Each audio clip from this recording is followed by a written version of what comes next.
एक शख्स था जो सैन डिएगो में रहता था, वो उसके बारे में न्यूज़ में भी आया और रिपोर्ट्स शाया हुई कि जब वो एक दिन घर जा रहा था तो घर के जब अपने मोहल्ले के करीब पहुंचा, अपने सेक्टर के करीब पहुंचा, तो देखा एक आग लगी हुई है और धुआं निकल रहा है। तो बड़ा खौफजदा हुआ कि ये क्या हुआ।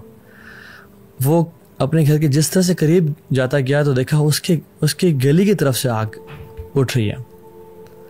And to his surprise and shock जब वो अपनी गली में मुड़ा तो देखा उसके गली में एम्बुलेंसेस खड़ी हुई हैं और फायर ब्रिगेड के लोग और पुलिस खड़ी हुई है। And he was praying to God कि काश मेरा घर न हो।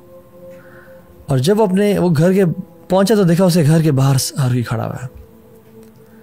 When he inquired about what happened, तो लोगों ने उसको पीछे किया और कहा किसका घर है। उसने कहा मेरा घर है।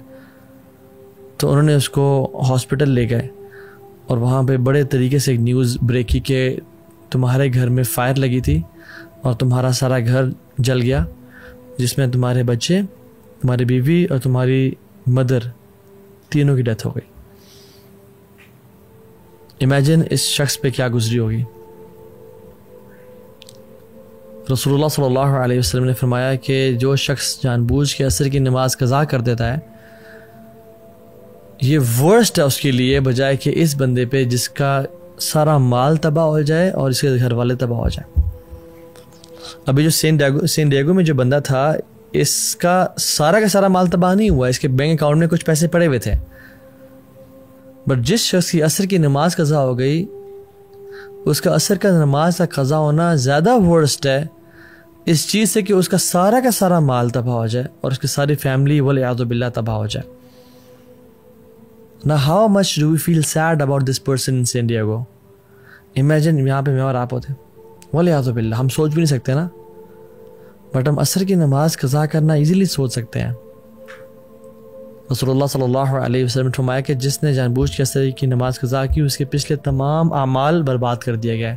जितने मर्जी हज थे, जितनी मर्जी इबादत थी, सब ख़त्म हो गया। मैं नहीं समझता कि कोई ऐसा सेशन हुआ है, एक्सेप्ट अ वेरी फ्यू, जिसमें मुझे एक सवाल ना आया हो।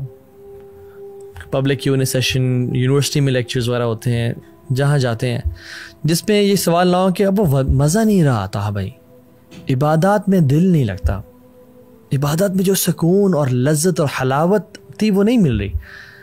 आई don't feel joy in my ईमान, क्या करूं? How do I feel the religion? इस तरह का एक क्वेश्चन लाजमी आता है। सो इसका answer person to person vary भी करता है, बहुत सारे डिफरेंट चीज़ें होती हैं, but there are some things that are constant. और इस सवाल के जवाब में एक चीज़ जो कांस्टेंट है वो नमाज है। हम इसको ऐसे भी समझ सकते हैं कि जैसे साइंटिफिक मेथड जो है, साइंस बेसिकली इंडक्शन पे बेस्ड है, ऑब्जर्वेशन एंड कंक्लूजन। ऑब्जर्वेशन होती है तो कंक्लूजन होता है। फॉर एग्जांपल एक जंगल में मैंने देखा अराउंड 150 मंकीज थे, वो सारे ब्राउन थे। So I conclude based on induction कि this jungle is full of brown monkeys.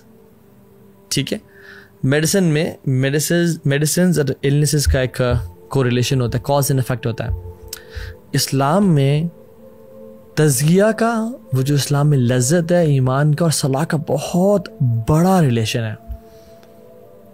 सूरह आला में 14 और 15 नंबर आयत, क़द अफ़लह मन तज़क्का, वो कामयाब हो गया जिसने अपना तज़किया कर लिया। वो कौन है? वज़करा अस्म रब्बिही फ़सल्ला, जिसने अपने रब का जिक्र किया और नमाज पढ़ी। तज़किया और नमाज का रिलेशन। इन्नमा तुन्ज़िरुल्लज़ीना यख़शौना रब्बहुम बिलग़ैब व अक़ामुस्सलाह, आप तो या रसूलल्लाह उनको डराएं जो अपने रब से डर गए, गैब में अपने रब का खौफ रखते हैं और नमाज पढ़ते हैं। वमन तज़क्का फ़इन्नमा यतज़क्का लिनफ़्सिही, और उसके फ़ौरन बाद आया जो अपना तज़किया, अपने आप को प्योरीफाई करेगा और पाक करेगा, तो वो अपने लिए कर रहा है, किसी पे एहसान नहीं कर रहा। सो तज़किया तो नफ्स और नमाज का कितना ही बड़ा कोरिलेशन है। मैं आपको अगर कोई अपनी बात मनवाना चाहता हूँ तो मैं एक कसम खा लूँ तो it's more than enough, right. But अगर मैं आपको बात मनवाने के लिए मल्टीपल कसमें खा रहा हूँ तो इसका मतलब है कि ये बात बहुत इंपॉर्टेंट है। अल्लाह ताला अगर कसम ना भी खाएं तो वमन अस्दक़ु मिनल्लाहि क़ीला, अल्लाह से ज़्यादा सच्चा कौन है अपनी बात में।